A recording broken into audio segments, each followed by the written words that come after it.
চলো ঝটপট আজকে শিখে নিই কি করে চুলে পাফ আমরা তৈরি করব। প্রথমেই এরকম সামনে ফ্রন্টে দুপাশ থেকে 4 আঙুলের সেকশন আমরা ছেড়ে দেব, পিছনে রাউন্ড করে সি সেকশন নেব এবং পিছনে এরকম পাতলা পাতলা সেকশন নেব আমরা চওড়া চওড়া, এবং তার পিছনে হালকা ব্যাককম করব রুটে, সামনে যেন ব্যাককম না আসে।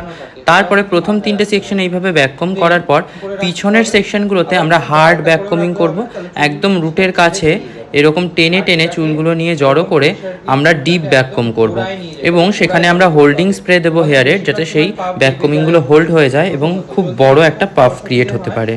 এবং তারপরে ভালো করে হোল্ডিং স্প্রে দিয়েই সঙ্গে সঙ্গে আমরা কিন্তু চুলটা নামিয়ে রাখবো না, চুলটা আমরা উঁচু করেই রাখবো, ভিডিওতে দেখানো প্রসেসের মতোই উঁচু করে রাখবো, নাহলে কিন্তু চুলটা নেমে যাবে, পাফ উঁচু হবে না। তাহলে সামনের 3টে চওড়া পাতলা সেকশন আমরা লাইট ব্যাককমিং করলাম, পিছনে সামনে ব্যাককমিং করিনি, এবং পিছনের সেকশন 3টেতে আমরা কিন্তু হার্ড ব্যাককমিং করেছি ভিতরের বেসটা ক্রিয়েট করার জন্য, এবং হোল্ডিং স্প্রে দিয়ে সেগুলোকে লক করেছি।